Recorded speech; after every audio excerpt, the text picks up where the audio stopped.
know if to say mic check 1 2 1 2. I think it's working. Good evening, everyone. How are we doing? Good evening. So.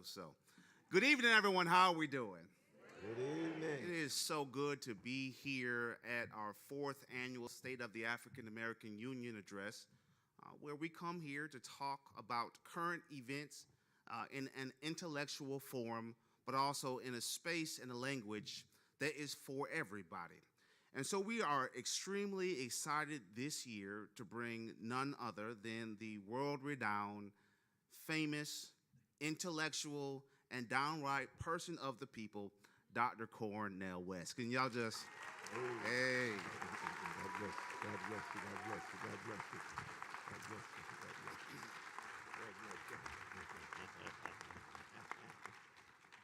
Me being the person I am, I do have some protocol to go through, and I first and foremost want to thank the president of this university, President Sidney McPhee, First Lady Liz McPhee, for their support and their leadership of this fine university. I also want to thank all of the persons who saw fit to donate not just time, but funds to this event to make sure it took place. I want to thank the Distinguished Lecturer Fund.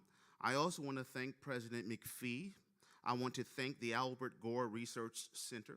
I want to thank the History Department, the best department on campus. Woo!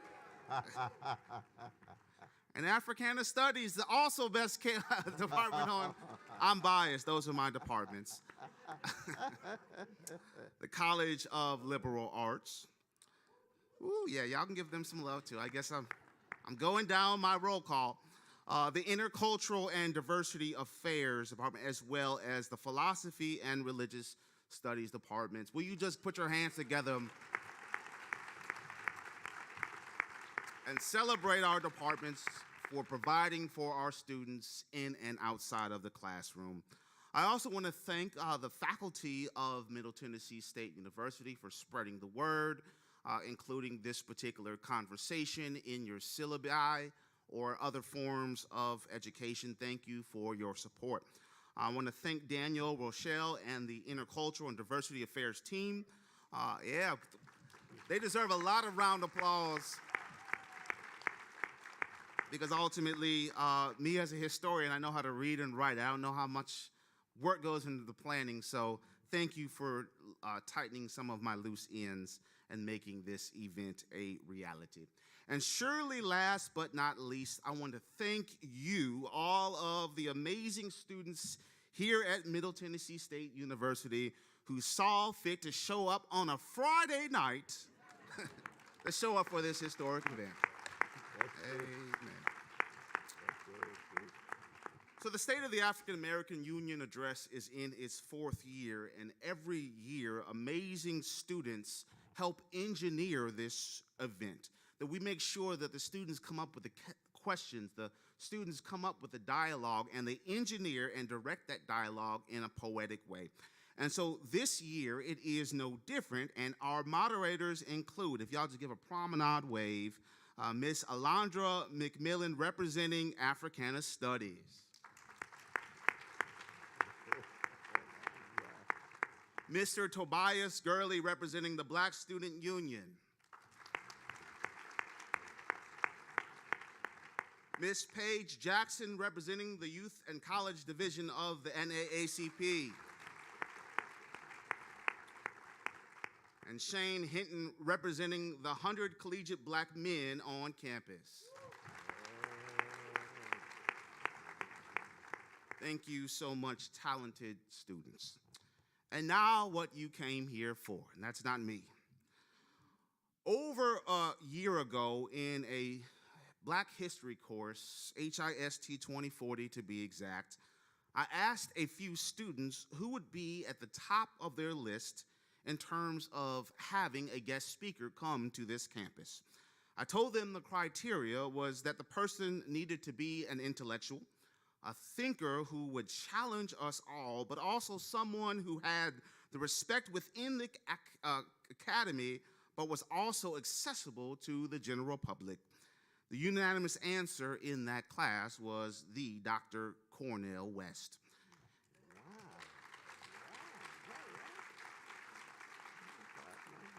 And so, selfishly, these responses made me feel really proud. First, because I saw this as an indicator that I'm actually teaching them something and I'm having a positive influence on them. But it also spirited me and gave me confidence that the students of Middle Tennessee State University are not just here for a diploma to get a better job, but they actually want their conscience to be pricked and to become better individuals in not just Middle Tennessee, but the world. For that, you have to put your hands together and celebrate our students. And so, Dr. Cornel West needs no introduction. He is internationally known on the microphone. He's known in ivory towers, and he's known in black beautician and barbershops. He is the pinnacle of scholarship, and he operates and functions in a way that all academics should seek. He's a scholar for all people, and his research reflects that. And when you scour his social media pages, you can find Dr. West walking the streets of Harlem and teaching at Ivy League universities, making public prayers against police brutality and showing love to some of the most intellectual people who have graced this earth. He speaks of solidarity concerning suffering and struggling peoples worldwide, but also shows love at home. He is surely a well-rounded scholar.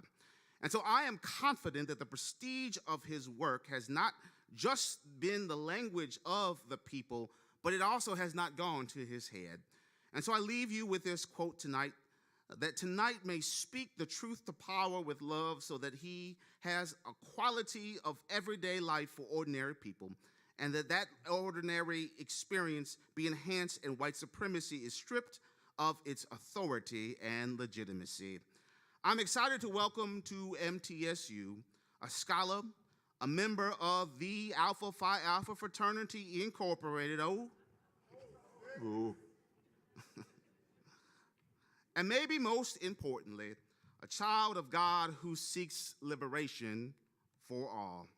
Will you please put your hands together and once again welcome the Dr. Cornel Ronald West. Good God, my brother. My brother. Lord have mercy. What a powerful introduction.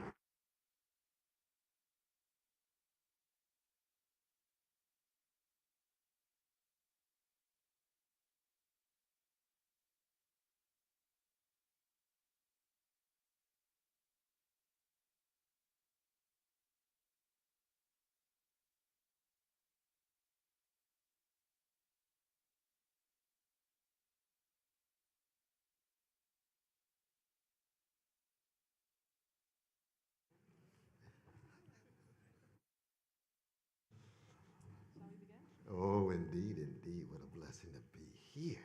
Absolutely. To sit here with these four magnificent ones. Let's give it up again for them. Thank you. Let's give it up again for these four special ones. Okay, can y'all hear me okay? Okay, perfect. All right, good evening, Dr. West. Thank you so much for coming here tonight to talk with us.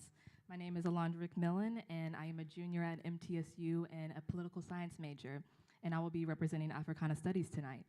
Now, many things have changed in the last 30 years since your book, Race Matters. Your book analyzes moral authority, racial debates concerning skin color in the United States.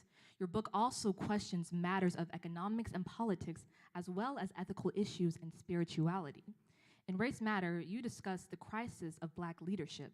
You state that first, we, Black people, must acknowledge that there is, in fact, a crisis. Then, the remedy to that crisis is that we must have new leadership based on the most exploited section of the Black population, the working class. And that leadership must be based on militancy and unity. Now, do you think that this is still a crisis today? And are there any new dynamics that might not have been at the forefront of the specific topic? Ooh, my dear sister, you coming out of the block strong. And I salute you, and I salute you. I think anytime we talk about the present, it's always crucial to begin with the great exemplars that provide us a sense of what the highest moral and spiritual standards are. And therefore, anytime we talk about 1993, 2020, 2023, the issue really has so much to do with who are we connecting with in the past that constitute wind at our back. And so when I see my dear brother, Professor Aaron Treadwell, and I think of Dennis Dickerson, he's one of the great giants, and he happens to be a student of Dennis Dickerson. Why is that important? Because he teases out all of the great love warriors in the face of chronic hatred, and we attempt to pass on that legacy of what it means to seriously focus on the least of these, what it means substantially to try to pour ourselves into others, beginning with mass incarceration regime, the hoods, the projects, those who have been pushed to the margins. You see, part of the greatness of black people is that in the face of so much chronic hatred, we've taught the world so much about love. We really have.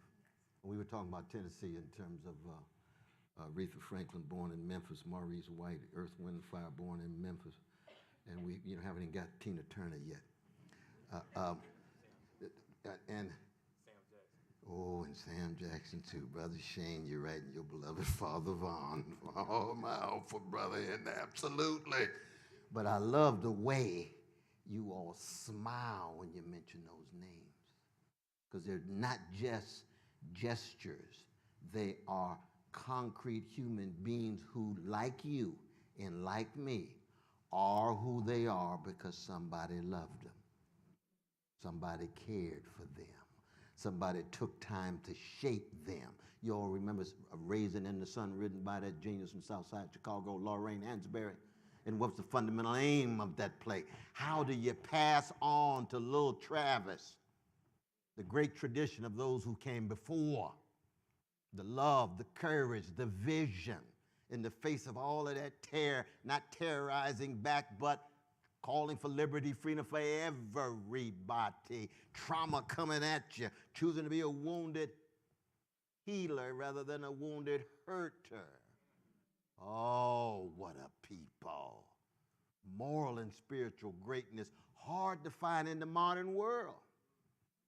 I don't know of too many people who have been lynched every 2.5 days for 50 years and enslaved for 244 years, where the average slave died at 27 years old, and still produce a Love Supreme by John Coltrane. I don't know too many people like that. Stevie Wonder's Love and the Need of Love, Toni Morrison's Beloved, James Baldwin's love-soaked essays. Love forces us to take off the mask we know we cannot live within, but fear we cannot live without. What is it about these people that they choose not to form a black version of the Ku Klux Klan? Oh yes, we can go straight to Pulaski, Tennessee. And what you gonna do when you get there? The same thing we did when we went to Charlottesville. What did we do? We held up a bloodstained banner of love and justice for everybody. We didn't come with our bullets just to return back. Let the gangsters stay in the gutter. We're gonna set high standards. So here it is, 2023, 30 years later after I wrote my little essays, you know. See, and I'm just a little small sliver in the tradition that we're talking about. You talk about W.B. Du Bois and Ida B. Wells Barnett and Harriet Tubman and Sojourner Truth. And, I'm lucky to be singing a little falsetto in the corner of the choir. You know what I mean? Little Eddie Kendricks, you know what I mean? Hey. We are waves in an ocean of a grand people. I'm talking about black people at our best. We got black thugs and gangsters like everybody else. Because we're human like everybody else. And I got a lot of gangster in me. We'll talk about that tonight. Oh, I got a lot of thug in me. And my brother David Settles, he understands. He's a pastor. He's a pastor. I told those sick white brothers down there in Charlottesville, I said, you know, Jesus loves you just like Jesus loves me. You choose to be a gangster, and I was a gangster before I met Jesus, and now I'm a redeemed sinner with gangster proclivity. And what was I doing? Trying to muster the best of the spiritual and moral tradition of a great people. I learned that in Shiloh Baptist Church under Reverend Willie P. Cook. I learned that under Sarah Ray, my vacation Bible school teacher, that told me if the kingdom of God is within you, then everywhere you go, you ought to leave a little heaven behind. Those are not just words. That's been honed out in wounds and scars and bruises. Hated people keep dishing out this love. Seemingly you get crushed, but keep fighting anyway because it's right, because it's moral, because it's just. And you say, oh, looks like we got the chance of a snowball in hell because we still got so many of our people suffering. And we remember what Henry Highland Garnett said in 1837 when he stepped up in front of the black folk in Philadelphia with one leg leaning on his crutch with a little gangster lean. And he said, black people, never confuse your situation with that of the Israelites of the Old Testament. For Christians, for black people, Pharaoh is on both sides of the bloody Red Sea. So somebody ought to sing a song.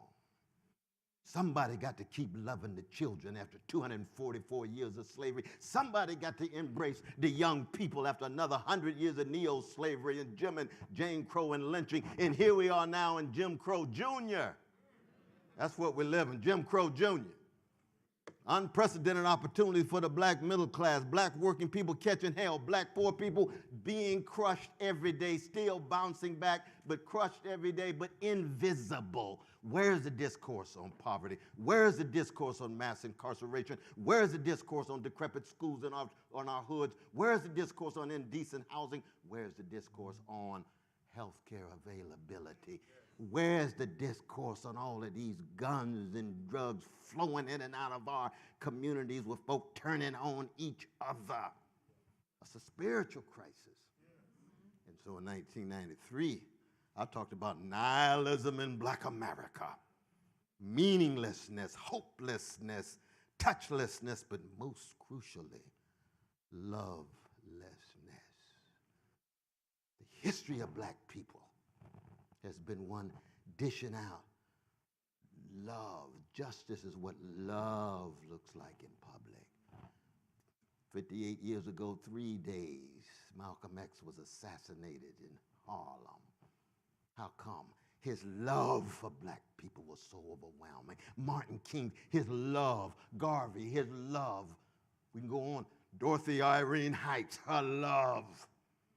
But then tenderness is what love feels like in private. And black people, we've been a tender people. Otis Redding say, try a little tenderness. Even Babyface's Roney is a tender Roney. Oh, yes. Oh, yes. And the great love warriors, Nicholas Ashford and Valerie Simpson.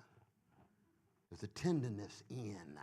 There used to be the history of black folk. We had a kindness and a tenderness and a hug and a grin and a laugh to help us keep keeping on. That's what made us a soulful people. Soul ain't nothing but the sharing of a soothing sweetness against the backdrop of a grim catastrophe. And so when you're down and out, you're going to put on a little Anita Baker and feel that tenderness. Or in David Ruffin's voice, of the Temptations, Russell Tompkins Jr., the Stylistics, of Ted Mills, of Blue Magic. Younger generation these days, makes my heart bleed. It does. Because some of y'all been loved, but a whole lot of y'all haven't been loved the way you should. I've taught in prisons for 42 years now. I can see it. A lot of them haven't been touched in a loving way. They haven't got a chance to believe in themselves the way they ought. Confidence in themselves. I learned it at Shiloh. Where are the folk learning? Well, some I'm learning at the worship center and others, but most of our young people, more and more, unchurched. They out there drifting. And when you drift, what happens? You pick up the influence of the dominant forces. What are the dominant forces in the American empire these days?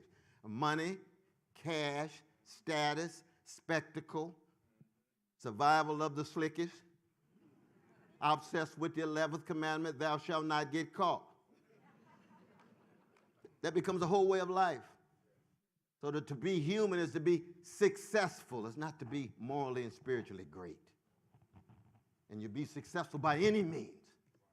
The young folk come up to me these days, Brother West, I'm working on my brand. I said, oh, really? What's your brand? I ain't got no brand. I got a cause. I don't have a brand. A brand is a market strategy to get over. A cause is what you're willing to live for and die for. You see? Qualitative difference. You see? Qualitative difference. I mean, as a Christian, the kingdom of God ain't no brand. Fighting for freedom of black people ain't no brand.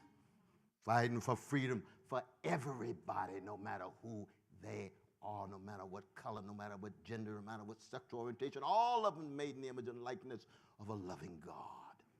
Saw my dear brother here, distinguished professor, working with the Palestinians. Absolute. Palestinian baby has the same value as a Jewish baby. Jewish baby got the same value as a Palestinian baby. Why? They made in the image of the same God. Same is true of the Ethiopian, same is true of the Lithuanian, same is true of the Russian, same is true of the Ukrainian. We have to make certain judgments, yes, but it's in the name of that moral and spiritual greatness that puts a smile for me on Irene B. West's face. That's my mama. And Clifton West, that's my daddy. And they met in front of Jubilee Hall at Fisk University. Oh, yeah. Oh, yeah. So I wouldn't be without Jubilee. You know, in more ways than one. So when we talk about crises, we want to set the background conditions and ask young folk, how do you situate and locate yourself in relation to the great ones who came before? Not just the ones in the textbook, but starting with your mama and your daddy and your aunts and your uncles and your coaches. And if you're a musician, with those who shaped your technique and craft. And if you're a poet, Gwendolyn Brookses and others who inspired you by their work, or if you're a carpenter or a pharmacist or a lawyer or whatever you choose to be, you've got to engage in Sankofa. You all know what Sankofa is. It's the reptile that's biting its tail that says what? I refuse to talk about the present until I'm plugged into the best of the past. Best of the past. Not just imitation. Monk told Coltrane, quit imitating Johnny Hodges of the Duke Ellington Band. You'll never be Johnny Hodges. You got to follow the anthem of black people. Lift every voice. Not lift every echo. Can't be extension of an echo chamber. You can't be an extension of a silo. You got to find your voice. And you only find your voice, just like your fingerprint, when you come to terms with your own hurts and pains and transfigure it into something grander that can empower somebody else. That's what finding your voice is. And young people, part of the problem these days is that too many processes in our society try to convince you all to be copies rather than originals, to be imitations and emulations rather than unique creations flowing from powers greater than you. You can be highly successful being a copy, but if success means being well adjusted to injustice, if success means being well adapted to indifference, then you're missing out on your greatness. You're missing out on the tremendous lessons of those who came before. And so in that sense, I think we're in a much deeper crisis now. I think the spiritual crisis is just unbelievable. You can see it, visibly in terms of all of the violence and the massive shootouts and so forth and so on. But when you actually look inside of the hearts and souls of black folk, especially young black folk, it's hard to see where these Nina Simones and Donny Hathaways, how they gonna work it out. They're there, but they push to the margins. See what I mean? because you all represent those Nina Simone, Donny Hathaway, Toni Morrisons, W.B. Du Bois's, towering figures. But how do you get a chance to execute it in a terrain that is obsessed with money, money, money, status, status, status, spectacle, spectacle, spectacle, look at me, look at me. So we've gone from, at our best, being a people of eagles who fly high with tremendous style, black style. Woo! Don't have a language for it. We really don't. Really don't. I mean, jazz and blues and music is the greatest artistic creation of the 20th century. Anybody who understands the 20th century would acknowledge that. And it flows out of a tradition of artistic creativity and spiritual fortitude and moral courage. And the style goes hand in hand with the substance. But there's a humility and there is a certain kind of braggadocio that goes with it, you see. But, Lord have mercy, you know, when you see what are the conditions under which that can become more predominant among the younger generation. You all cutting against the grain in a mighty, mighty, mighty way. That's why we salute you, not just you all, but the students here at Middle Tennessee State University and the professors and Brother Sidney and Sister Liz, the leaders and all of the others that's trying to make sure you all get exposed to this kind of moral and spiritual greatness. Because I want you to be highly successful, don't get me wrong. But if all we have is success, the great tradition of the Eagles is reduced to just a wave of peacocks strutting around. Look at me, I got so much money, I'm so smart, I'm the first one to do this, I'm the second one to do that. And I can hear Ma Rainey singing a song. Peacocks strut because they can't fly. We want folk who fly, get off the ground, take off. It's like Commodore Zoom. Y'all know that song, the Commodore Zoom, that Brother Ronald Lionel wrote? Ronald wrote that when his wife died.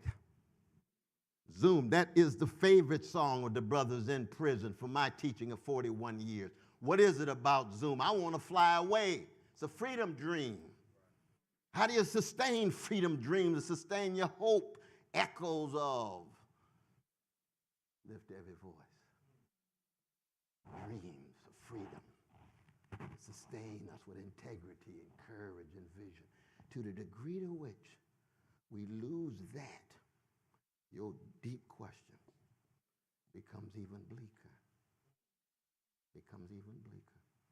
Which means that we have to stand with you all because it's more and more difficult to stand for moral and spiritual greatness at a moment of such spiritual decay. And the spiritual decay is manifest in organized greed everywhere, but especially in high places, especially in our economy. 1% of the population owning almost 40% of the wealth, living in a whole different world, whole different context, you know. But it's not just that, but it's institutionalized indifference to the weak and the vulnerable. You just turn your back. Turn your back. And then more than anything else, it's just a matter of the worst thing that could ever happen to a human being, which is, as Dostoevsky put it, our great Russian blues man, to more and more suffer from the inability and the uncultivated capacity to love.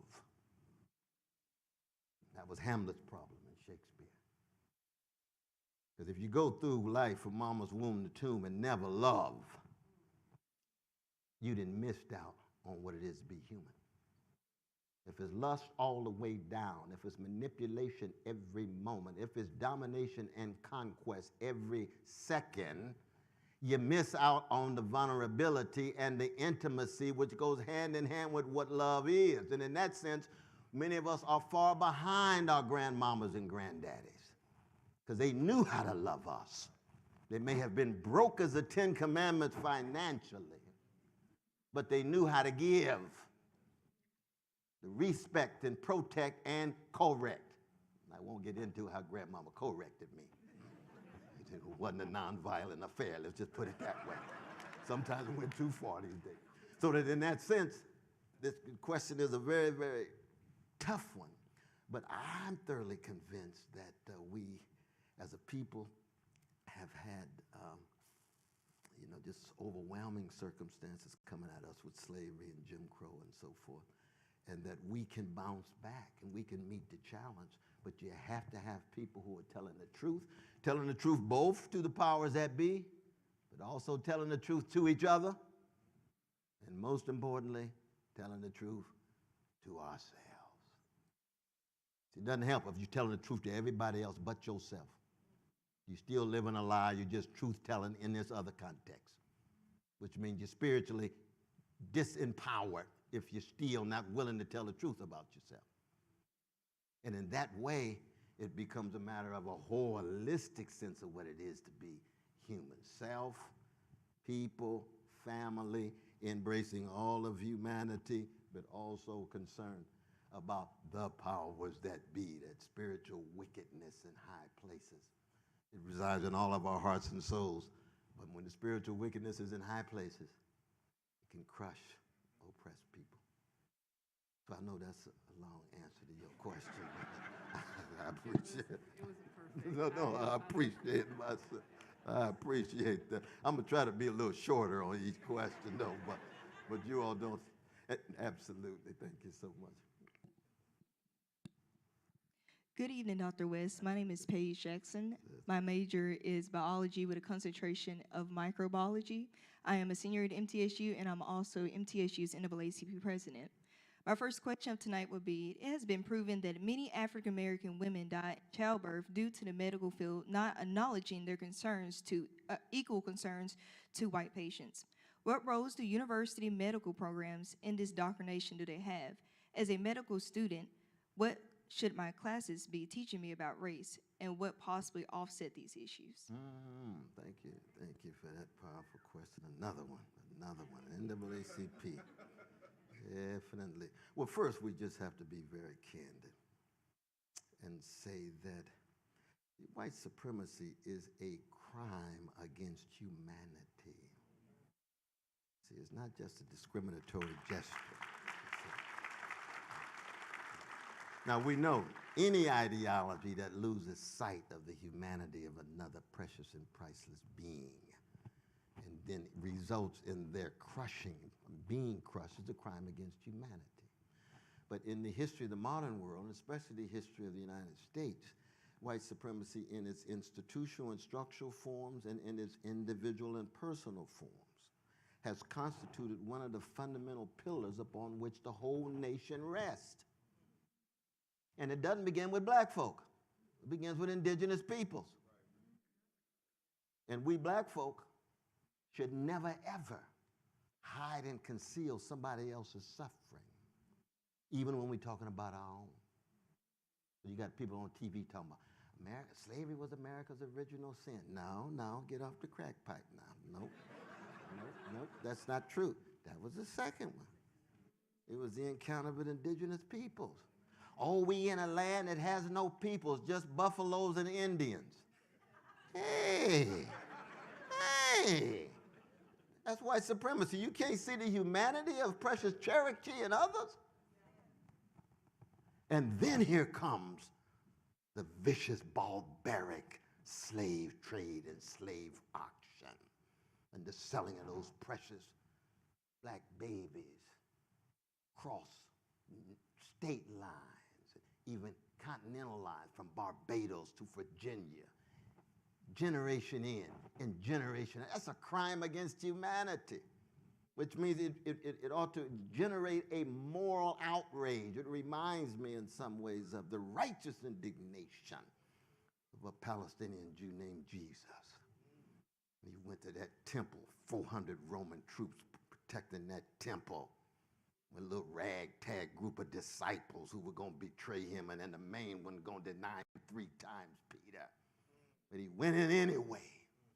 What did he do? He ran out to money changers, not because he hated rich people. He hated greed, organized and institutionalized, crushing the least of these. And got dragged to a cross. Now, you don't see that picture of Jesus in too many churches. No, you see Michelangelo's uncle sitting up there.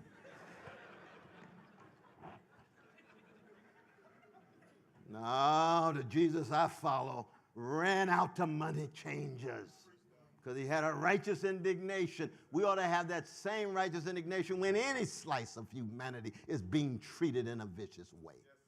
And especially those folk who have been viewed for so long as unworthy of attention, because that's what white supremacy does. It says black people are less beautiful than other people, less intelligent than other people, less moral than other people, and therefore you want to make sure you keep all of these black folks scared and intimidated and afraid and laughing when it ain't funny and scratching when it don't itch and wearing the mask and never able to be themselves fully unless they still away at the church and the nightclub or on the football field to entertain for the vanilla owners and the very much vanilla coaches. I know they got black sisters now on the thing. We appreciate that. I'm all for diversity. But I'm concerned about structures too. I don't want to just see black faces in high places with the structures staying the same. If you're going to go up, you lift as you climb and you transform the structures and you get what you can based on principle and integrity. If all you're going to do is just fit in and things become more colorful but the same structures in place and the same attitudes are there, then we have to be honest with ourselves. And so when it comes to both this white supremacy and the male supremacy, you see that black women have always been at the center of black communities and black families and black churches and black institutions all the time. So a lot of people think, they're doing black women a favor. Like, oh, I've been reading stuff on feminism and womanism, and I realize that I should be treating Letitia a little better than I thought. No. She is a human being just like you. And when you look at the history of the black freedom movement, if you think you can tell that story without Harriet Tubman and Sojourner Truth and Ida B. Wells Barnett and Diane Nash and Ella Baker and Fannie Lou Hamer, you got to deodorize history. You got to sanitize history. And the men and the women work together, yes. But patriarchy is real. And a lot of times, too often when we talked about the black freedom movement, we acted as if it was the black brothers and their opportunities that was the central thing. And Ida B. Wells came along, what did she do? She didn't just attack lynching. She attacked the domestic maids who were being sexually violated in those white families, week in and week out. Ida, you're going to get somebody killed. I already got a bounty on my head. I love black people. I'm willing to die for them. Let me tell the truth. That's Ida B. Wells Barnett. And she had trouble even with the black sisters. Because even the black sisters said, Ida, I think you got too much fire. You need to cool off a little bit.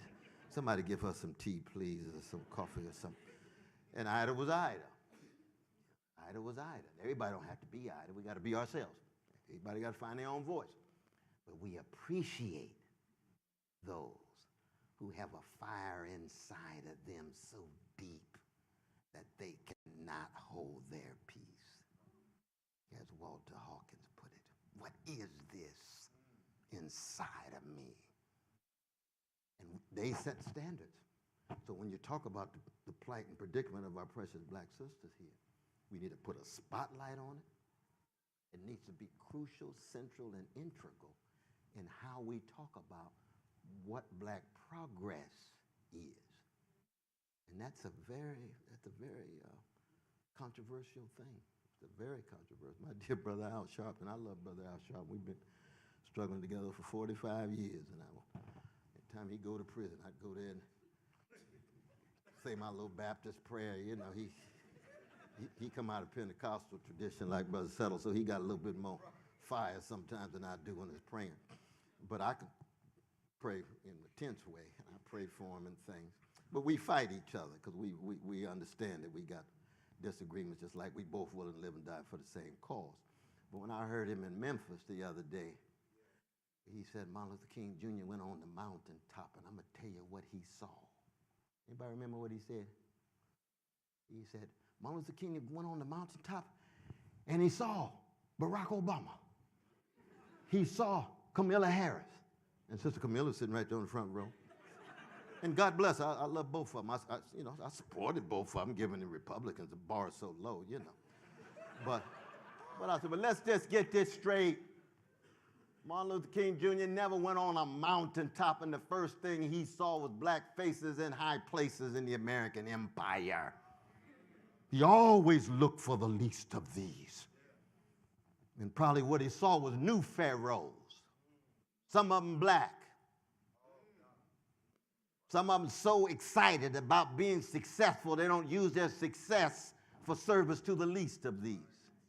Some of them so successful and so obsessed with success and addicted to their position that they think that it's tertiary to be concerned about the least of these. That's the Martin Luther King Jr. they shot down like a dog. Let us never forget that. That's part of what Memphis is about.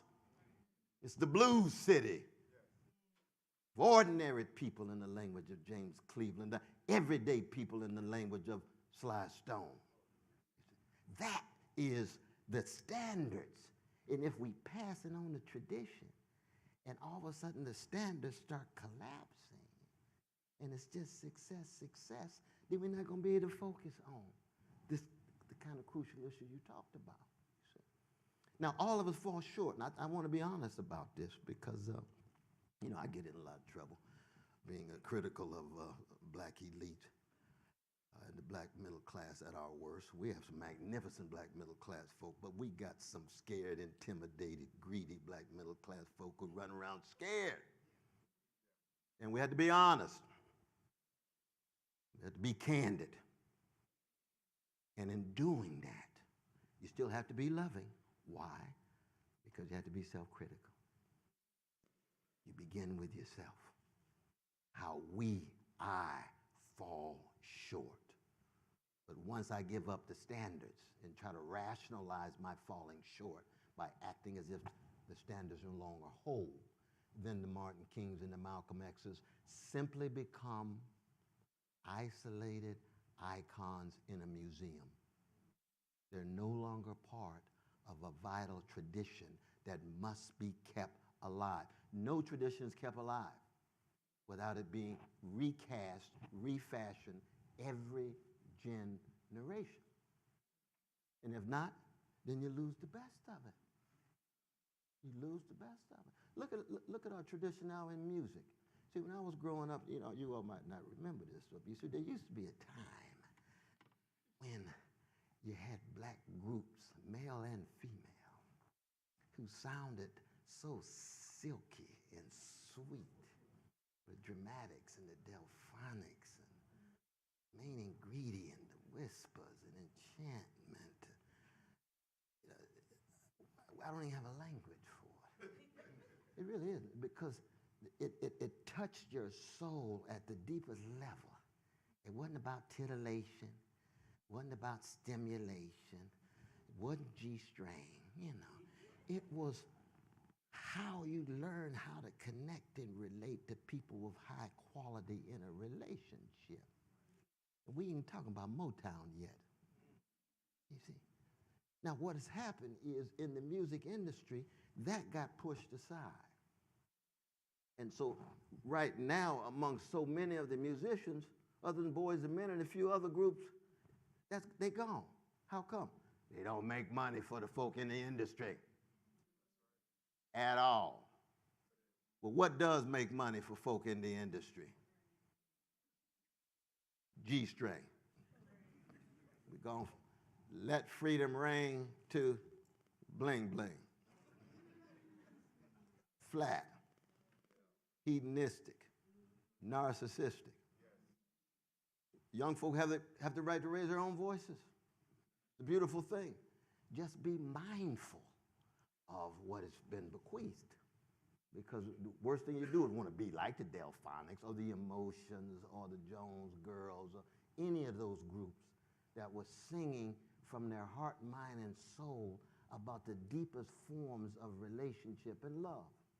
I mean, here we in Tennessee, you got Isaac Hayes, you got David Porter right there in Memphis, right? Those are not just entertainers. They were digging deep into tradition. Most of them come out of the church and shifted into a secular mode, you see.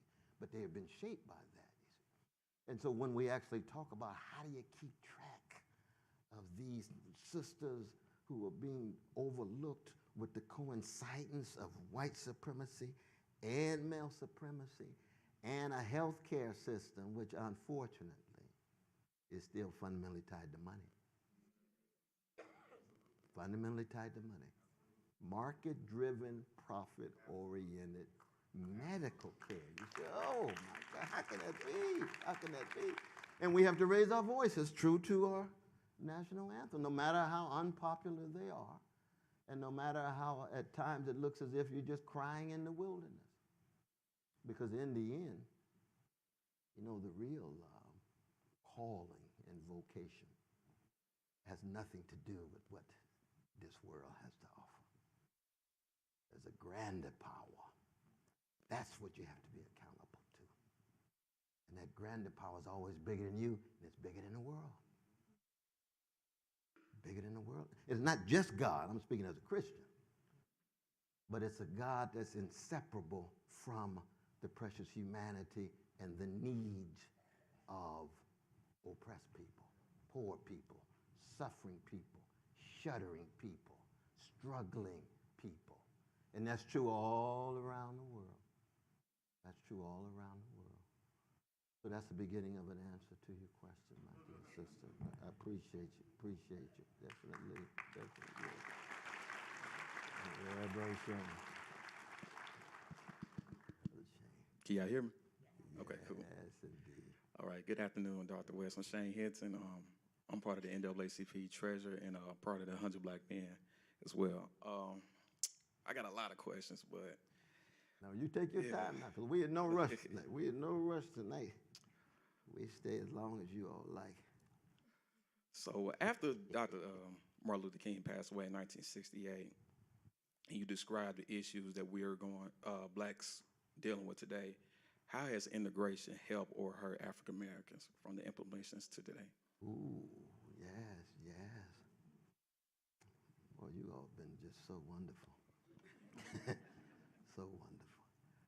That the important thing about Martin Luther King Jr.'s magnificent prophetic witness, and he was a human being like everybody else. He got faults and foibles, but his magnificent love and willingness to serve people. He said he got 4 issues: that racism of any sort, xenophobia of any sort. Remember that? Poverty. He was trying to do with William Barber. William Barber was here last year, right? The great William Barber, the Poor People's Campaign. I was just with him 2 days ago. Repairs of the breach. Poor People's Campaign. 61% of all Americans either live in poverty or are near poverty, low wage, living on a check every month. Almost 2/3. The richest nation in the history of the world. That's what you call a hemorrhage problem. All the wealth going to the top. Every dollar coming out of the U.S. Congress, 57 cents goes to the military-industrial complex. So, when America goes to war, they find money so quick you can hardly blink. But when it comes to coming to terms with health care and housing and education of high quality, things are so tight. We got austerity. You know, we got to make sure we balance the budget. Oh, really? That's what Martin called warped priorities. Warped priority. That's why racism and poverty, and then militarism. 800 military bases around the world. All over. Just added 5 in the Philippines just 2 weeks ago. No talk about it in the news, but all that money flowing. And this is true for both parties. Republican Party itself, so tied to the military. More and more increasing toward right-wing populism and even neo-fascism. Then you got the milquetoast neoliberal Democratic Party. Always talking about how they on the cutting edge for justice, and they so concerned about poor people and fairness. They voting for the same military expansion.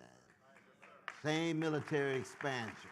Hard to even get them to follow through to support the voting rights of black people. If it wasn't for black women, Brother Biden wouldn't even be in the White House. Took them so long.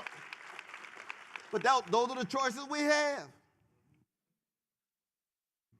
Increasing neo-fascism, entrenched milquetoast neoliberalism. And then here's Martin, voice it in the wilderness. I'm concerned about racisms of all sorts. Racism against our precious new immigrants coming in from Asia and Mexico and other places, you see. Keeping track of the humanity of our precious Jewish brothers and sisters. Always got vicious attacks on Jewish brothers and sisters in Christian civilizations that tend to act as if Jews can be scapegoated. Same is true with Muslims. How do we love Malcolm? How do we love John Coltrane's first wife, Naima? How do we love Yusuf Lateef from Tennessee? Giant Muslim. How do we keep track? Martin's challenge. And then you remember what the last one was? Materialism. Materialism. What did he mean by materialism? Forms of idolatry. What Wu-Tang Clan would call cream. I know Brother Shane know what I'm talking about. Break that down for me, no brother. Break that down, Brother Shane. Cash rule everything around me. Exactly. But it had to rule me, doesn't that rule me? But it ruled everything around me. They just telling the truth. They telling the truth. That's true for Wall Street. That's true for the hood. That's true for the suburbs. Try to buy a new house when the prices are going up. Cash rules everything around me. And I'm getting displaced. Here comes gentrification. Cash, land grab, power grab. Price goes up. What happens to the people when they leave? Don't even keep track. Where'd they go? We had that in Harlem. I live on 110th Street in Harlem. And I keep seeing just black folk just disappearing. Dang. You know what I mean? What happened to Bayra? Where's Ray Ray at now? What happened? Well, he's up in Bridgeport, Connecticut. What are you doing up there? Couldn't pay his rent. Nobody keeping track. As if they're not human beings like the people moving in are. And of course, the reality is Martin understood this. Sooner or later, you're going to reap what you sow. You can't just keep treating folk like that, vulnerable folk like that. Sooner or later, you're going to reap what you sow. You tried to do that during slavery, and you ended up with the most barbaric civil war in the history of the modern world. And if 200,000 black men had not left the plantations and joined the Union Army, the Confederacy would have won. If the Confederacy won, the violent insurrection to overthrow the U.S. government would actually have succeeded, and there's a good chance all of us would be under very different circumstances. And if I said what I said, they'd be snatching me off the stage right now. I tell my white brothers and sisters, when you see black people, you ought to just give them a standing ovation. Thank you for not creating black versions of the Klan. Thank Frederick Douglass. Thank you for Martin King. Thank you for Luther Vandross. Where did you get all these loving folk in the face of all of this hatred? It didn't have to be that way. If it were not for the spiritual and moral greatness, it has much to do with a Palestinian Jew named Jesus, but not exclusively. The church has played a crucial role, but all black people have never been Christian. Never. Keep that in mind. There's always been black Muslims, always been black Jews. There's always been black Buddhists, like my dear sister Bell Hooks. Well, she grew up Baptist, but she decided to become a Buddhist. I mean, I just want to keep it real here, though. But she's a genuine Buddhist. And I say that as a Christian. But I say that because when you say lift every voice, that means no one is lifting their voice just to follow you. They're lifting their voice because they think critically for themselves and they reach their own conclusions. And we're all responsible for the conclusions that we reach. We all have to be accountable in that way, you see. And so what happens then is that you say to yourself, with this legacy of mine, Those four fundamental realities. And those are the four things that could bring American democracy to a close. Let the poverty escalate. There'll never be enough prisons and police to deal with despair flowing from poor people's situation. Never. Let the materialism take over. Then no non-market values like love, integrity, generosity, all that pushed to the side. It's just gimme, gimme, gimme, take, making it. Let the militarism increase. The militarism abroad has impact on militarism here, and you end up with militarized zones. Our police in the last 20 years have been militarized in intense ways. We saw it in Ferguson, it was already at work. And that Scorpio unit that we saw in Memphis is just the peak of an iceberg. Memphis got 3 of those units. Y'all know that. It's not just one. Not just one. And police departments all around the country have those units. And what do those units do? When they're on the vanilla side, we protect and serve. When they're on the chocolate side, we contain and repress and suppress and find ourselves doing almost anything to keep these people under control. Doesn't make any difference what color the policeman is. We had a little discourse a couple of weeks ago. I just can't believe a black policeman beat that brother Tyree down like that. You ain't seen another black person beat down a black person? Where you been? Where you been? Black people are human like everybody else.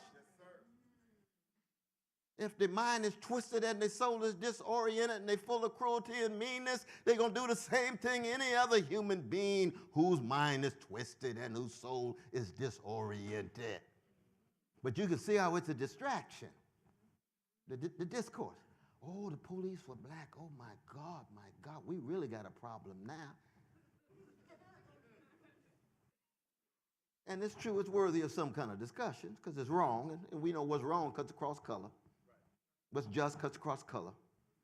What's good cuts across color. What's evil cuts across color. No doubt about that. But we lose sight of the militarization of the police that's been going on for the last 25 years.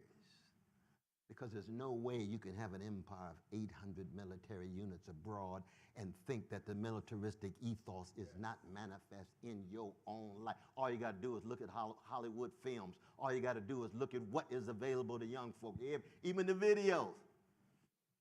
I saw a video the other day by my dear sister. Is it SZA? Is that her name? It was called Kill Bill. Did y'all see that? I mean, and you know, sister's got freedom to do her thing, and I love her and everything, but Lord have mercy. You remember? And that's true for videos across the board, right? Across the board. Now, I'm not trying to just isolate her, even though she's now the second biggest record seller of rhythm and blues in the history of black people. I say to myself, dang, what about Sam Cooke? What happened to the great, inimitable Curtis Mayfield? All of these sales and all of this quantity and numbers takes us away from quality. Takes us away from quality. But all these titles, Beyonce just won the record for the Grammys, right? 32 Grammys now, and I just applaud her. It was magnificent. Aretha got 14, had 44 nominations. But Curtis Mayfield, Sam Cooke, Sly Stone never won 1 Grammy. Milli Vanilli won 2. Y'all know who Milli Vanilli was? Lip singing and carrying on. All this mess. So you can't measure black genius and black talent based on titles and prizes given by the white mainstream. We didn't need to be told Toni Morrison was a genius just by the Norwegian committee with the Nobel Prize. We knew it already. If you won't agree with us, fine. If not, stay out of the way. Same is true with James Cleveland. Same is true with the Hawkins family. We have our own traditions of greatness. And that's true for other sides of town, too. No doubt about it. It's true for a whole host of cultures. But if you're so obsessed with just this mainstream prizes, titles, honors, it's too narrow. And it takes the soul and substance out of who we are as a people, because then we think, oh, we really singing in order to win a Grammy. That's a sad thing. One of the saddest things for me, actually, is that it looks as if we black folk are losing the ability to bury our dead with dignity. Just look at the series of Whitney Houston, Aretha, even Tyree. People want to come in and sing a song like they singing for an audience for a contract. And you got a body in the coffin there and the family's crying. This funeral's no sight for your audition. Push back the market. Focus on the context and what's happening. Thank God we didn't do that for the 400 years we've been here. Obsessed with what the slave owners was saying, obsessed with what the white side is, obsessed with our next possibility of a contract and a label. No, come and sing your song, Letitia. Sing it like you've been singing it for 21 years. Guide me, oh, thy great Jehovah. Sing it from your heart. For who? The people who are crying right there because their baby's in the coffin. That's what serious service is all about. You know, James Brown used to go 3.5 hours. Some of y'all old enough to go to a James Brown concert. That brother used to go 3.5 hours nonstop, and he would always end. I'm an extension of you. You're an extension of me. I don't exist without you. Did anybody come here to hear a song we didn't play? You didn't play Soul Power. Hit it, Bootsy.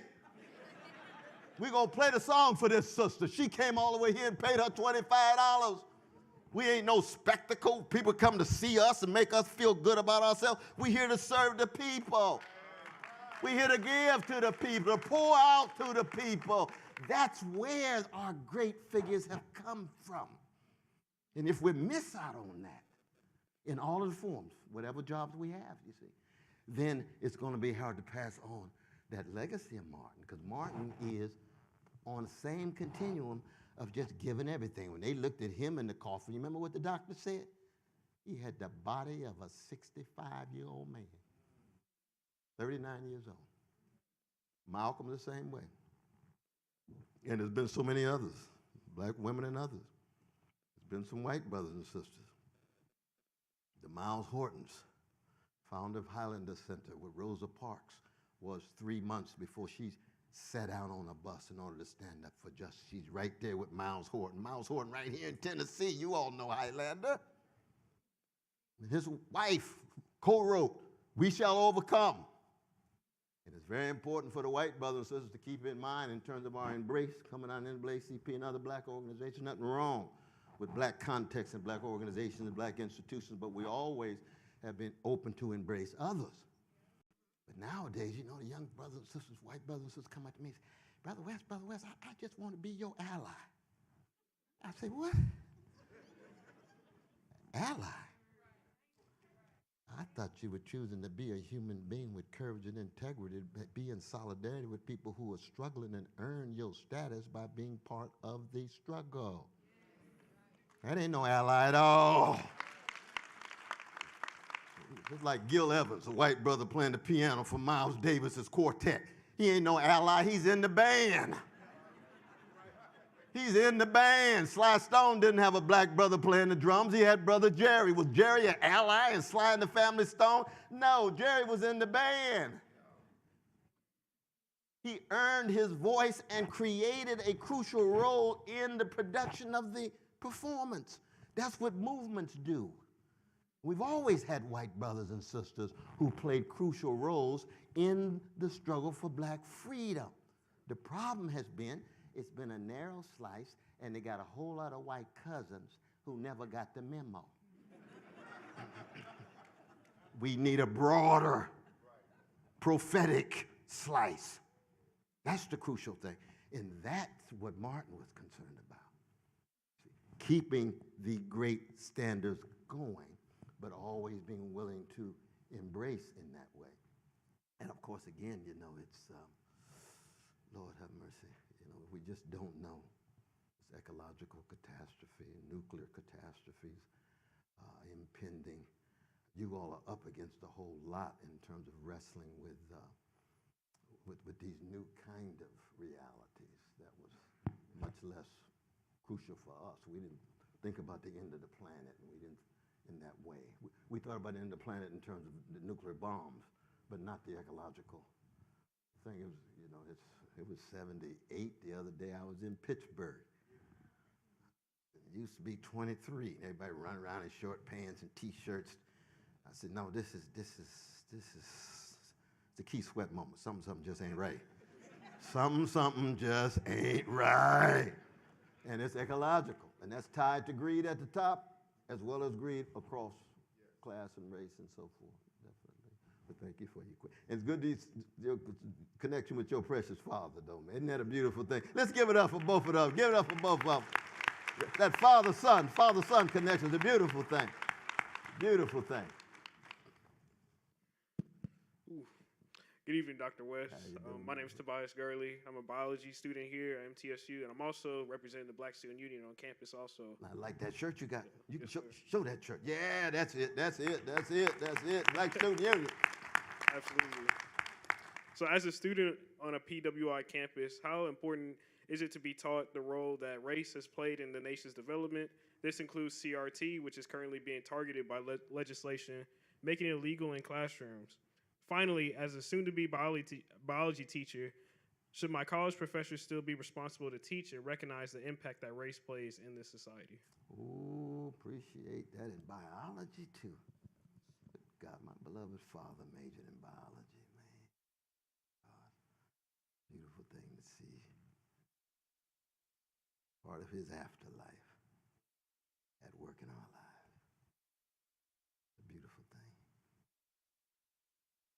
I think that all students, staff, and faculty at any university, including this grand institution, should be fundamentally committed to the quest for truth. Fundamentally committed. You see, no institution is doing black people a favor by saying, we're going to say a few words about this so that you know that we're sensitive to where you are at the moment. No.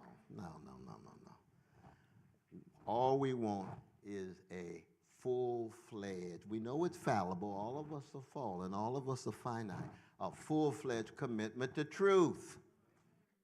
And you cannot tell the truth of the history of the United States without wrestling with the doing and sufferings of black people. The slavery economic foundation. If it wasn't for Jim Crow, you wouldn't have had the immigration as much from Europe because the black folk would have gone north earlier and taken some of those jobs. And the black freedom struggle has always been the leaven in the American democratic loaf. So when black people gained access to rights, other folk who were also vulnerable gained access to rights too, or were inspired by that movement in order to do so. And of course, when it comes to culture and music and walking and talking and stylizing space and time, there ain't no Elvis Presley without black people. Everybody know that. I ain't got nothing against Elvis. He just spending all that time on the chocolate side and gonna make millions of dollars, and little Richard's out there breaking his neck, broke as he can be. But it's not just the music. It's the very way in which young people walk and talk. They've all been Afro-Americanized. When I was in Charlottesville and I walked by the park with the sick white brothers, the neo-Nazis, and the Klan, I heard Motown. I said, only in America. Stevie Wonder played, they got the ammunition with guns, the ammunition in the guns with the mask on coming at us and want to kill us while listening to a music that's speaking of their humanity. They could feel the love in Stevie Wonder's genius. And Stevie ain't by himself. He's a wave in an ocean coming out of Saginaw, Michigan. But that's how deep and twisted and contradictory and incongruous it actually is. That folk, the first mass entertainment in the history of America, 20,000 black people would come in the 1830s and 40s was what? Minstrels. What was minstrels? White brothers and sisters putting on blackface and acting like they black. It was ugly and demeaning, but it also said, these folk got something that we don't have, and we gonna mimic it because we're gonna try to get as close to it as we can get. And there's various ways in which it's manifest. We got our dear Jewish brother from Minnesota named Robert Zimmerman, known to the world as Bob Dylan. He says, I come out of Delta, Mississippi, even though I grew up in Vanilla, Minnesota. How come? Because I discern artistic greatness there. I discern wrestling with what it means to be human in Son House and Muddy Waters and Howlin' Wolf and Nashville born Leroy Carr. I don't know if y'all know Leroy Carr now. Leroy Carr was the greatest blues artist of the early part of the 20th century, right out of Nashville, Tennessee. Died when he was 31 years old. But you ask Nat King Cole, who inspired you? Leroy. Leroy who? Carr. Ray Charles, who was it? Leroy Carr. How come? He was so cool and laid back and sophisticated with his piano playing the blues. It was different than what was coming out of Mississippi rural. It was connected, but it was there. All of that has to do with truth.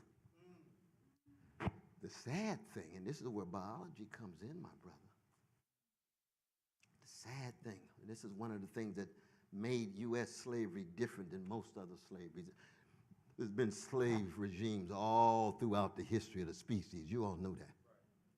Across the board, just like there's been 70 empires in the history of the species going back to the grand continent of Africa.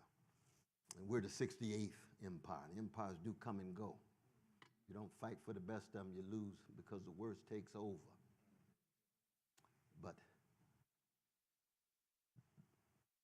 worst thing that tends to kick in relation to your question is that for us, the very authorities of science itself told white supremacist lies about us. So if you were to go to the physics department in the 18th and 19th century, this place has been around since what, 1911? Is that right? About 1911, about 111 years. Exactly. So you go all the way back to other institutions, going back to the 1900s, the 1800s, and you go to the Royal Society with all the sophisticated scientists. What do you think about black people? Oh, they're less than. They're subhuman. With all of that scientific sophistication, white supremacist lies still coming out of their mouths, you see. That's unprecedented. Most of the slave societies that we know subjugated and exploited the slaves, but they did not exclude them thoroughly from the human family. That's the great point of David Walker in 1829, appeal to colored citizens of the world. Yes, there's been a history of slavery, but this one in America and that one in South Africa was tied to the biologists, the physicists, the chemists. And the emergence of early modern Europe was one that looked to the natural sciences as to tell us what was the nature of reality. Just like they ask about this chair. Well, Brother West, you're not really sitting on this chair. You got neutrons and protons bouncing up against one another and a lot of activity and things. When I think about it, it makes me just want to move. Because that's what the physicists tell us. These are evidential trails, these are posits and so forth and so on. They've got some good evidence for generate unbelievable prediction. But up until the scientific critiques of racist science. So science did have a self-correction built in. That's beautiful about science. But up until the biologists who called into question the racist biologists, they rationalized and justified the thoroughgoing violation and subjugation of my great-great-great-grandmother and great-great-great-grandfather. And if it wasn't for the pushback in the name of science, of course, this also happened in the churches, didn't it? Happened in the churches. How in the world are they going to follow Jesus and still understand the cross the way the Klan does? That's not just bad theology, that's gangster theology. And it's not just the Klan, it's a continuum of our churches. Same was true in schools and education across the board, bombarding black people every day with these white supremacist lies. And so in that regard, we said, there's no accident we need to have a spiritual power and strength and fortitude. Because even before you get into the politics, you got to believe in yourself. You got to believe in others who look like you. And we got to extricate the white supremacy inside of black people. You don't need white brothers and sisters to be around to see white supremacy. Just look inside of black people's souls. The white supremacy is already there operating because they've been shaped and molded by a white supremacist civilization. So you got to die. Learn how to die. Push it back. Extricate it before you emerge with more power. In the name of what? Truth. Now, the truth is bigger than all of us. I was blessed to write the foreword for Critical Race Theory, as you all know, in 1993 with my dear sister Kimberly Crenshaw and Brother Kendall Thomas and others. And for me, as a human being, as a Christian and so forth, I know just how fallible and fallen we are. I don't believe that any of us have a monopoly on truth. I don't think any school of thought has a monopoly on truth. I don't think any paradigm discloses all of the complexity of reality. We all fall short. There's better interpretations than others. And all critical race theory is saying is, we are concerned with trying to find out what the truth is, and we want to listen to the voices of those who have been enslaved and lynched and Jim Crowed and Jane Crowed and subjugated and demeaned and degraded in the history of America. What is so frightening about that? Unless you've been used to living your life based on the efficacy of lies. If you're afraid of the truth, you're scared of the truth, it's too painful, you can't take it. We ain't talking about you and your mama. You got choices you can make now. But the truth is always jagged-edged. It's Janet's face. It cuts out and it cuts in. Black folk got the same thing too. Black people tell the truth about ourselves. You think it's just going to be a pretty truth? All the cowards and thugs and gangsters that black people have produced? It's not a pretty picture. No story of human beings is a pretty picture. Any time, any moment in the history of the species. Because you got greed, hatred, envy, resentment, whole host of other things operating, let alone domination and exploitation. There's never been one moment in the history of the species you haven't had all those operating. Why? Because it's inside of us. Because it's inside of us, you see. And so the challenge becomes when it comes to the sciences and biology, that we have to be honest about that history, the breakthroughs of the scientific critiques of old-style scientific racism. And that's very important, and that was a result of what? Struggle, courage to pursue the truth. And so when I hear CRT, I just figure, oh, good God, that's just a weapon to be used by our deeply conservative right-wing fellow citizens because they're afraid. And they think that somehow they're being targeted, that somehow people are focusing just on them. Now, it is important to keep in mind that so many of our white brothers and sisters, especially in the working classes, have also been abandoned. White brothers and sisters come out of trailer communities. Broke of the Ten Commandments, year in year out. Then they look on TV, especially, let's say, can you imagine the average white brother just watching the Super Bowl, and he looks at all of the commercials and sees all these black folks. You think America was like 75% black or something, you know? Oh, we got our diversity. We got our, it's just black folk everywhere. Wow. What happened to Jethro? How come what happened to Jed? Jed and Jethro not on there no more. No. It's a black thing. But they still say what? Shop like a billionaire. Right. Same market ethos. Electric slide. You all see that commercial electric slide? Got all the reptiles and stuff doing the electric slide. The way we used to do it in the garage. Now they got the insects doing it and stuff. To sell commodities. So the white folk thinking we still broke. If all these folk got commercials, all of them must have so much money.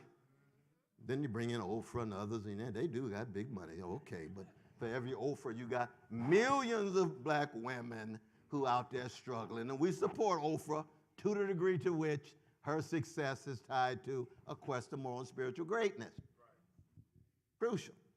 This ain't no envy about people's money and things. It's just a spiritual and moral standard of greatness, period.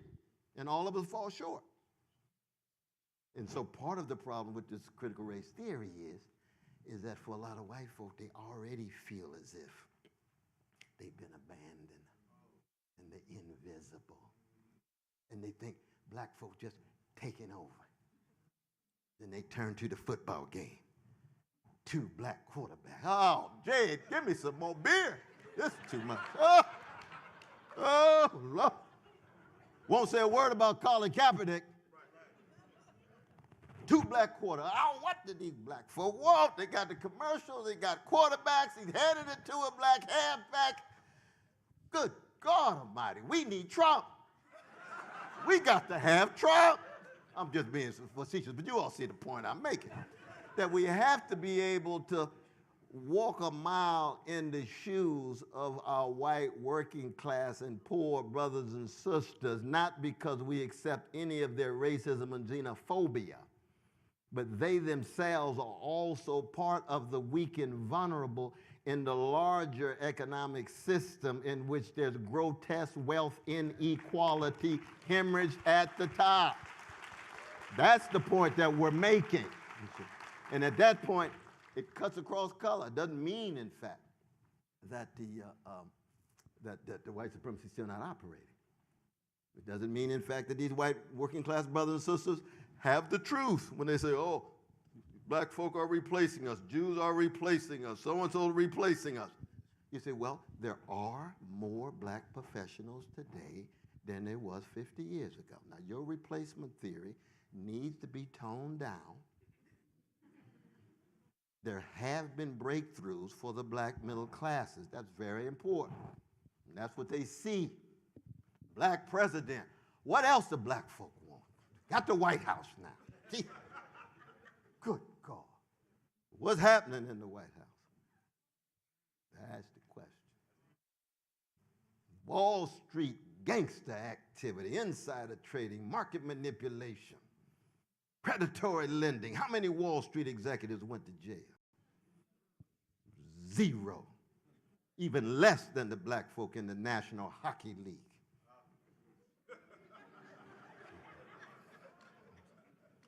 But let a black brother and sister get caught with a drug on the corner in the alley, going straight to jail. Black president, black attorney general, black homeland security. What is going on with all that black presence and black power at the top if it's not translating into protection of the poor and the least of these? That was part of the debate during the 8 years of our dear brother Barack Obama. And many of us voted for him. We had to fight to make sure his family's treated with respect, and Fox News attacking him and lying on him all the time. But can you imagine there being a black president and not having a fundamental focus on the new Jim Crow? That's like having a black president in 1945 win and don't say a mumbling word about the old Jim Crow. You figure what you're up there for if you can't raise your voice and say something about your brothers and sisters, half of them in the prison system precisely because it's drugs only. And then when Wall Street commits crimes, not one of them go to jail.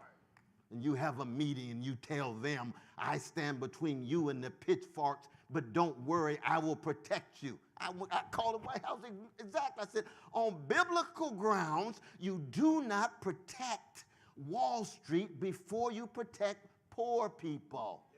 Wall Street doesn't need your protection. They got all of enough power, I should say. They need to be treated fairly. They need to have their humanity affirmed. They don't need presidential protection at all, especially when black folk broke your neck in order to elect you. But I mean, that's just one example among others. You can drop drones on innocent folk in Somalia, in Pakistan, and Afghanistan. Those are innocent people being killed every week at the Tuesday meeting when they were choosing who to kill. And people say, Brother West, I think you so harsh on the brother. You ought to be shaming yourself. He's a black brother. I said, I love the brother. I did 75 events for him, and I told him. I said, when you get in that White House, brother, I'm going to break dance for one afternoon for your success. Then I'm going to test you and see how great you really are. In the name of Martin King. In the name of Malcolm X. Why? Not because I'm better, but because I got a bloodstained banner I want to hold up. And if nobody will, hardly anybody else will hold it up, some of us will hold it up because we grew up in a church that said that we are soldiers in God's army. We have to fight although we have to cry. You got to hold up that banner for the poor, even if we die, not because we so good, but because we have been given so much by our mothers and fathers and grandmothers and grandfathers. We can never pay them back. Never. 3 lifetimes I can't come close to doing what my mama did for me. You all understand what I'm talking about? I'm talking about the intangible things, the things not on television, the things that they do behind the scenes, those phone calls in the midnight hour, putting the food in the icebox in the refrigerator when you come home from school. Those are just small examples of the overwhelming love that has gone into the shaping of a great black people. And once we lose that, and it's all about superficial success and status and money and who's uppity and who's not, then that great tradition gets weaker and weaker and weaker. So when we talk about the state of the African American Union, we say, we got these magnificent young ones, magnificent young folk out here, connected to your other students, white, brown, red, whatever color, but you come from this great tradition. And when people look at you and they see you, they ought to see some elements of your grandmothers and fathers and elements of Martin and Fannie Lou and Aretha and the others all the way up to the hip-hop artists too. J. Cole and Jasiri X and some of the others we were talking about. It's still at work in hip-hop, but it ain't Chuck D, not KRS-One. Oh, it ain't Tupac. Oh, but we got some great ones. Still trying to keep it alive. But most importantly, seeing that tradition through us, even as we find our own voices, by bouncing up against the voices who came before. And that's, to me, the hope. You know, I don't think black people have never been optimists. When I run into black optimists, I just know they're talking about their little personal agenda. They're not talking about the masses of black people. They're not talking about the masses in the world. So optimism has nothing to do with it. Pessimism has nothing to do. We know pessimism is a very, very popular wave. Afro-pessimism now is a very, very widely read, and I believe there is some truth in pessimism, but there's a difference between retail pessimism and wholesale pessimism. Retail means I'm pessimistic about a whole host of other things. Wholesale pessimism means I give up, I resign, I cave in, I sell out. Thank God grandmama never did that. Sometimes all she had was her Bible. But she never did that. Didn't fully give in. He kept fighting anyway. So that between optimism and pessimism is what? Prisoner of hope. That's been the best of black folk. Prisoners of, and that's what the blues is all about. That's what the blues is. The blues is not optimistic. Nobody loves me but my mama, and she might be driving too. That's the king of the blues. That's B.B. That's the B side of the Thrill Is Gone. Duke Ellington said blues ain't nothing but a long gray day, and all night it stays that way. Strange Fruit, y'all know that song. Billie Holiday. The Jewish brother Maripol writing the lyrics. How is it that we actually feel uplifted after the genius of Billy takes us all the way down into the inferno of American apartheid? Transfiguring all of that ugliness into power. That's Billy. That's hope. And it ain't got nothing to do with optimism. And it ain't got nothing to do with pessimism wholesale. Good morning, heartache. Every morning, here come the heartache. But you're singing about it with such style and power. The tradition keeps coming in and fighting it, you see. Through you all, through myself, through all of the folk here, and even on the, we got the Streamline. I know we got Streamline here going too. People who are still concerned about these issues. And I don't think there's ever a guarantee that we win. Because it's not about guarantees. It's about choosing what kinds of human beings we want to be from our mama's womb to tomb. What kind of human beings are you going to be? You put a smile on the great ones now in the grave, or looking out over the porch of heaven and wondering what we really doing. Oh, what a people. It's a beautiful thing, but it's also terrifying because the standards are so high. It's so high, very much so. I know I'm going on so long, though, but did you all have any other questions or queries you want? Yes. Okay. So, if you could go back in time to your younger self as a freshman at Harvard, Oh, yes. what advice would you give yourself, especially it being a PWI during this time? Oh, predominantly white institution. Yes, sir. Yes. Well, you see, I had such a good time in college. You know, we Baptists believe in loving Jesus, and the rest is commentary. So that we had such good times, you know, in the garage with the purple lights and things. And I would probably try to balance it a little bit better if I had a chance to go back, you know what I mean? But I would have got in both, because you had to love hard, play hard, laugh hard, struggle hard, all at the same time, as well as, of course, study hard. All of that has to be tied together. So that's the advice that I would pass on to my, my beloved daughter and son and so forth. And sometimes they listen. Sometimes they God bless them. That's right. I've been very blessed to have all of them.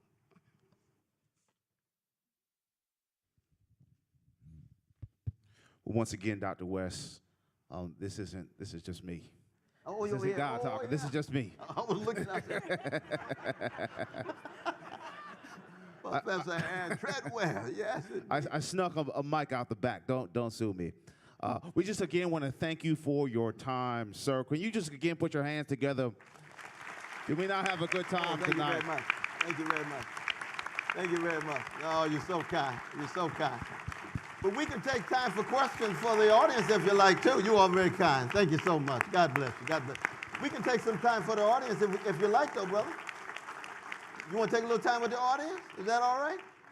2 questions. Oh, we got 2. and I want them to be stewed. So three for the Trinity. Three for the Trinity, There and you they go. got to be stewed. Yeah, that's right. So we're going to start in the middle. There you go, my brother. Okay. And I'll be quick. Hi, thank you so much for being here. My question is, she's right here. Where's my dear? Oh, there she is. Yeah. Yes, stand up and show your lovely, lovely face. There you go. Hi, my name is Sherwin Lucian, and I work as a campus missionary on this campus. Ooh, wonderful. My question to you is, when you have so much love to give because your basis is not based on your blackness, but on who you know Christ to be, Yes. yet you're in the midst of a polite community in which the white people's politeness is translated as racism to black people, there's a line of offense that leads to aggression. And I find myself in the place where I have tensions on my job because we say the name of Jesus, but it has made the heart of the non-believer numb and the Christian numb. So my question to you is, how do I get white people I love to listen to my pain and tell them I am angry, but I will move in love, and help them know it's not about the person on top, like you said. We have to change the system. So I liken it to this. Just give me a moment. No, you take your time now. You saying some good things. The chair you're sitting on has several books on it. The books are talking about human beings, blackness, Muslim, Christianity, everything beautiful about this world. Yet, under the chair is $1 billion. That chair, Good God Almighty. our society, when it sees that level of value, would move earth and sky to figure out how to get that $1 billion. But they turned the $1 billion into a penny. That penny is the black woman, I'm not gonna lie to you. How do I help them say, she's $1 billion though? She's not a shiny penny. Move the chair. Ooh, yes. Ooh, Lord, have mercy. Oh, yes, my dear sister. And your name is? Sister Sherwin. Sister Sherwin, yeah, good God Almighty. No, because you are one of the love warriors of your generation, of the tradition that I'm talking about. Because the important thing, you see, is that, you know, when you love people and when you're bearing witness, you're not ever in control of the effects of your witness. Ours is in the trying. The rest is not our business, as T.S. Eliot puts it. So as long as you're being true to yourself, the integrity, making sure that the love flowing out of you, you're going to affect a whole host of folk, but it's going to be very, very different. Right? All the white brothers and sisters, you know they're not the same. They're not homogeneous or monolithic. Some of them much more concerned than others. Some of them just lack exposure. Some of them may not even have seen Negroes not on television for too long. So they're completely ill-equipped to be able to connect, and they learn how to connect better in the context where you are loving them and letting you know that their humanity is real because they made in the image of the same God as you. And that's the witness that you have. That's it. Now, we also know that when it comes to politics, you know, you need much more than just witness. You need an analysis of power. You need organization. You need structures and infrastructure. That's why the NAACP oh no, the sign is in the other room. NAACP and other organizations were founded. These are anti-terrorist organizations. NAACP was founded in response to what? Springfield, Illinois. What happened in Springfield, Illinois? Once again, they're killing black folk en masse. So it was anti-terrorist. You got to fight the terrorism. We had to be organized.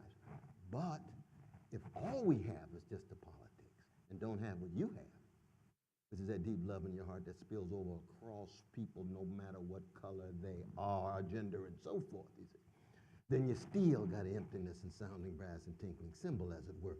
But but we should keep in mind, you see, the gospel is never to be measured by its immediate efficacy. You don't become a Christian. Well, of course you do in some of these market-driven, commodified gospel churches. So they can guarantee you, you just give me some dollar and so. The blood at the cross becomes a little Kool-Aid you dip into so you can get your commodity and your blessing. So you ain't a matter of getting the strength to climb the mountain. I just want to get over on my own. Give me a helicopter. I need a spiritual helicopter. No, you better struggle. You better learn how to struggle to get over. Now, in that context, then all of a sudden the gospel has immediate efficacy. Just like this. But somewhere I read, must Jesus bear the cross alone and all the world go free? No, there's a cross for everyone. And there's a cross for me. Deny yourself. Pick up your cross. And then be a disciple of the Palestinian Jew named Jesus. That's not a program of immediate efficacy. You're reaching out and connecting to their humanity, and then you also play a role in the various political organizations that you have. And you'd be surprised what people actually see in you. You have no idea of the power of the seeds that you have planted and the ways in which they are sprout in context that you at the present know not of, because we're not in control of it. We're not in control of it. But never lose your courage to love. Never lose your courage to serve. That's the important thing, it seems to me. So this place is very, very blessed to have you in terms of the work that you do and the witness that you bear, Sister Sherwood. Very much so.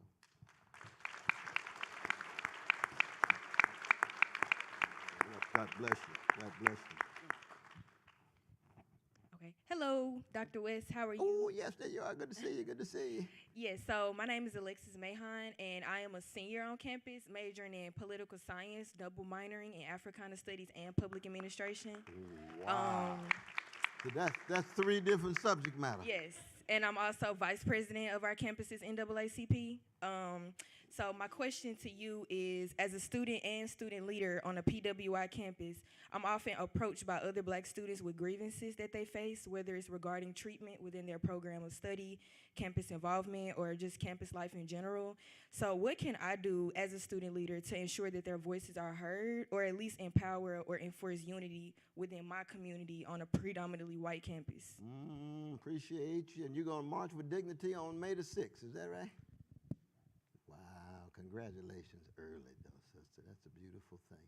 First thing I think is that we have to make sure, every student, but especially here in Black history, we're talking about Black students, we have to let them know that somebody really cares for them, concerned about what is happening to them. And there's a variety of different ways of going about that. You got to keep pressure, whatever, staff, administration, teachers, faculty, so that any kind of mistreatment, there's some kind of accountability and answerability and responsibility. But it goes much further than that, because it's a spiritual thing.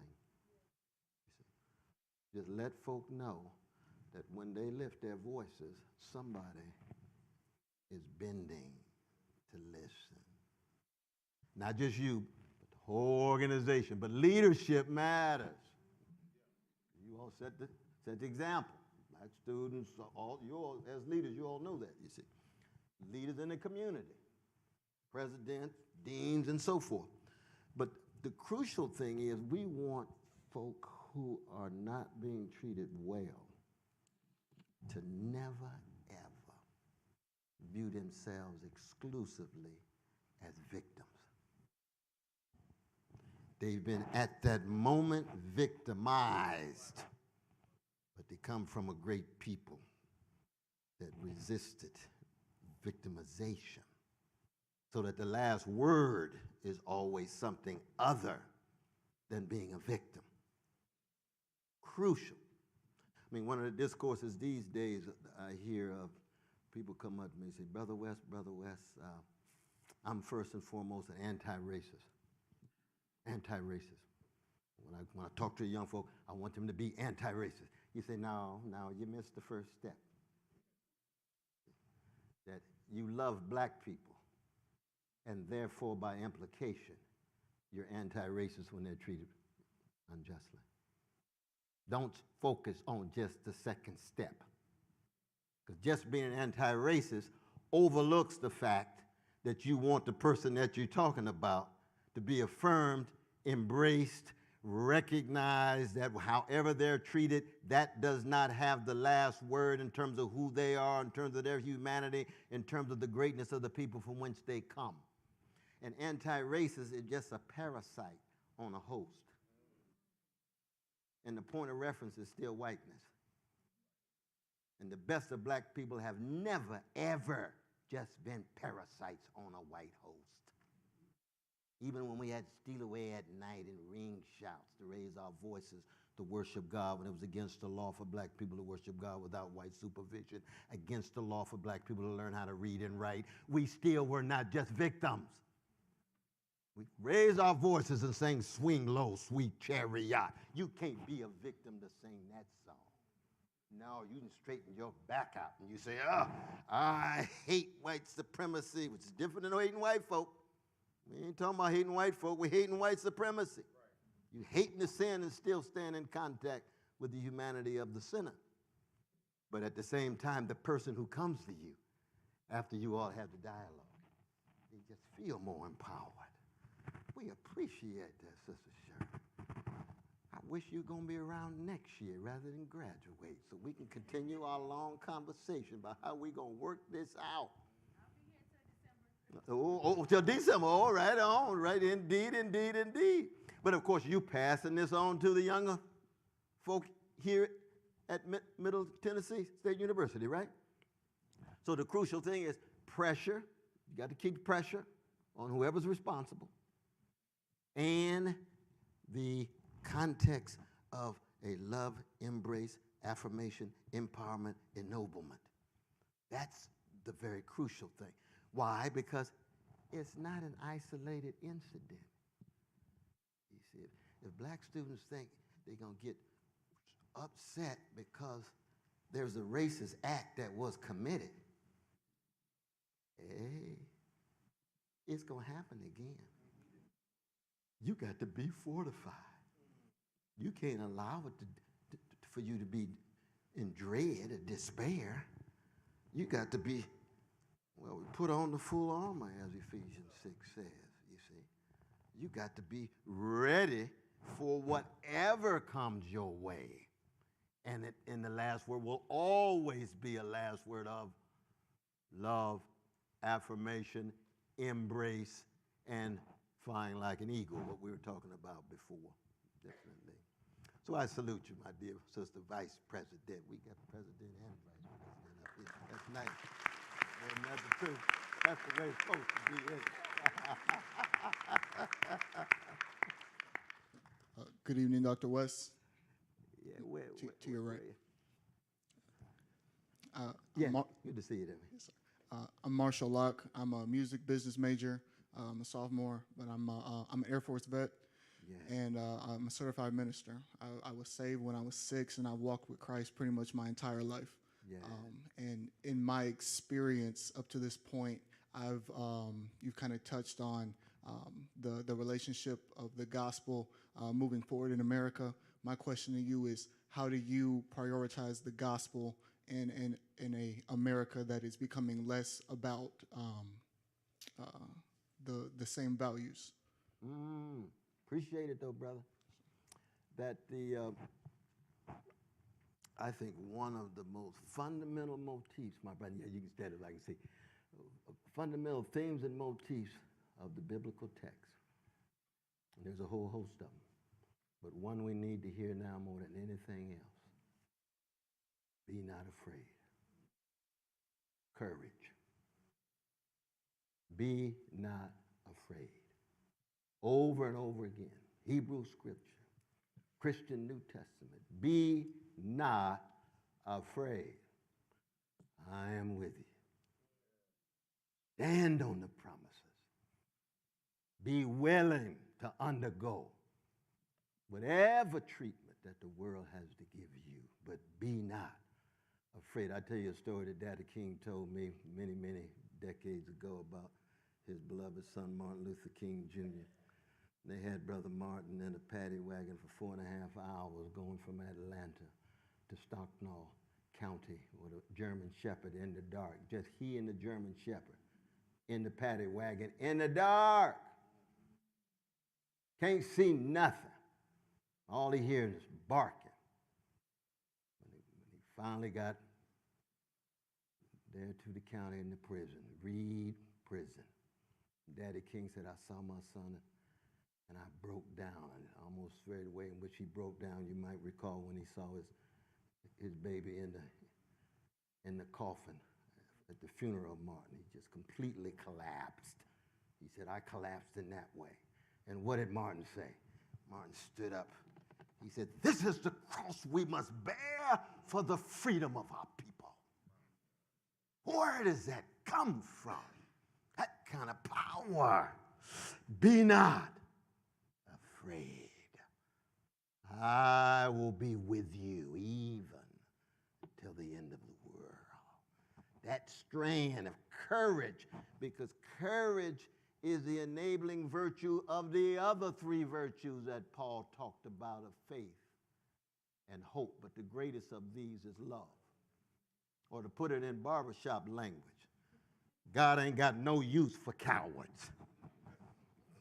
Same point, a little bit more crude, in between the hair falling off. Courage, that's what James Baldwin told his nephew in The Fire Next Time, probably the most important line. Don't, be afraid. And courage is not the absence of fear, it's the working through of fear. Anytime black people straighten their backs up, it's a new day. Because folk can't ride your back unless it's bent. Anytime folk are no longer afraid for whatever it is, career, opportunity, status, access to this and that, we standing on these promises for love and justice. That's very much what happened with the 26 million who marched for our dear brother George Floyd Jr., right? People just had enough. During the pandemic, they stood up and they marched, but one march does not a movement make. One moment of overcoming the fear does not a life make. But those like yourself and myself who have the audacity to call ourselves followers of Jesus of Nazareth, we can't be afraid to the best of our ability. I mean, we all have anxieties and fears, but we have to consistently have a courageous witness that gives substance to the faith, that provides the content of the hope, and the love is always a verb. It's in motion. It's seen. It's discernible. In some ways, it might even be better these days, given just how bleak so much of our country is, and given the bleakness of too many of our churches these days. You don't see a whole lot of courage. I tell my brothers and sisters all the time when they invite me to mega churches. I'm not a minister. You know I'm not a minister. I'm just a lay Christian trying to love my crooked neighbor with my crooked heart. But when they asked me, I said, I see this mega church. Thousands of you out there. I want to know, where's your mega courage? What's your prison ministry look like? Are you concerned about the young people in school? Are you concerned about the folk who have to deal with mental health and so forth? I'm not impressed with all of you all in your clothes and everything else, because the Jesus that I serve, anytime he saw a mega church, if he didn't see mega love and mega courage, he knew, Keith Sweat moment, something just ain't right. You're not really washed by that blood in the way in which you ought. Where's the transformation? By your fruits you shall know them, not by your foliage. What looks? No, it's by your fruits you shall know them. That's the biblical text I know. That's courage. Paul got scared. Peter got scared, didn't he? 3 times. And it's on Peter's very bones that the church was founded. Upon this rock I shall build my church, and the gates of hell will not prevail against it. But Peter didn't deny that he denied him 3 times. He bounced back. He bounced back with tremendous courage, and himself was executed. That's the story of not just the biblical stories at its best, but the best of black folk, the best of oppressed people from around the world. You see it in Ambedkar, the Dalit people. You see it with Gandhi, with the best of the Hindus. You see it with, we talked about Malcolm with the Muslims and so forth, you see. They're just not afraid. I love that about Malcolm X. He said, sincerity is my only credential. Say what I mean and mean what I say. I ain't posing and posturing. I ain't trying to be phony or fake. I say what I believe and I do it. Even if I'm wrong later on, I just change my mind. White folk are devils. I say it, I believe it. Malcolm, you know that's not right. I do believe it, but then I found out I was wrong. White folk not devils. They're like anybody else. Some of them got a lot of devilish behavior, but they're not devils. Malcolm changed his mind. And what he meant when he was wrong, he said it with power. What he meant when he was right, he said it with power. That's much better than people go around posing and posturing and saying one thing and mean something else. Don't never know whether you can trust them or not, because in one audience they say X, in another audience they say Y. When it comes to their career, they say Z. You say, hey, who are you? What do you stand for? Well, it depends on what the poll's saying, what the audience is. Hey! That's like John Coltrane playing in the Apollo, so soulful. And then get to Carnegie Hall, want to act like he's playing with with Tommy Dorsey or something. And Tommy Dorsey's fine, but he ain't no Coltrane level. They invite him to Carnegie, he gonna play the same Love Supreme Giant steps. He gonna play the same Naima he played in the Apollo at the Carnegie. How come? Because he's not afraid. Curtis Mayfield, how come you're showing up and struggling with SNCC? All of your agents tell you it's bad for your career and the record companies will not play your song. We a winner, mighty, mighty, Spade and Whitey. If you had a choice of colors, they're not going to play them, Curtis. Curtis said, y'all don't understand me. My grandmama was evangelical to preacher, and she taught me integrity. I'm not playing these songs just to make money. I'm playing We a Winner because I believe we a winner. If the radio stations won't play them, including some black radio stations, that means my market is cut back. That's all right. I'm not here just to make money. I'm here to play this music from the depths of my soul so I can touch somebody so they can be stronger down the road. Do not be afraid. That's the message, my brother. Stay strong, though. Stay strong. Indeed, indeed. Lord, Lord, Lord. God bless y'all.